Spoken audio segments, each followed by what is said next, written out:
Ассалаумағалейкум қазақ елі. Харекет қоры мен армандар орындалады. Қалай дейсіз ғой? Олай болса бізбен бірге болыңыздар. Жалғыз өзі 4 баланы асырап отқан Тұрсынова Наурызгүл ханымға бүгін дәл осы мейрамханада Харекет қорының 288-ші баспананың кілтін табыстайтын боламыз. Олай болса бізбен бірге болыңыздар. Наурызгүл ханым, 4 баламен осынша жыл қиналып өмір сүрдіңіз. Бүгін сіз осындай баспана сізге сыйлайтыныңызды білдіңіз ба? Білген жоқпын. Мен өте қуаныштымын. Алла разы болсын. Енді сіз жаңа айтып тұрғандай, сіздің волонтеріңіз тамаққа шақырып, енді ас беріп жаңа балаларға тек қана өзім жаңа қиын жағдайымды сұрап, енді сол кезде жеңілдікпен отырдым да, ол кісімен сөйлесіп, кішкене ойым жаңа қарыз болып қалған квартирамды уайымдап отырғам да сол күн.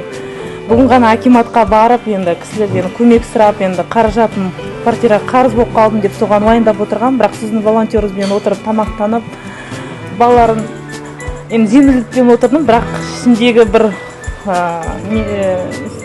қиналып, енді кішкене отырғаным, қиналып уайымдап отырғам, енді қарыз болған квартирама соған уайымдап отырғам, бірақ жаңа сіз берген кілтіңіз.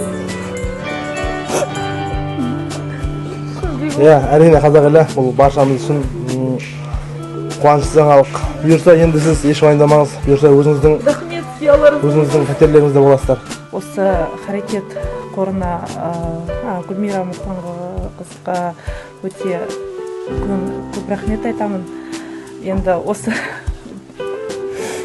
қуанышыма шек толмай, кішкене өмірде қиыншылықты көріп, бірақ әр осындай бізге қуанышты баспаналы болып, енді балаларыма жылы төсек, үй болдық, үйші болдық.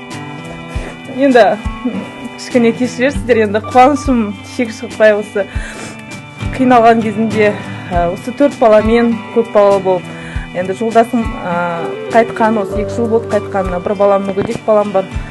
Енді өзіміздің пәтеріміз болады. Көп күткен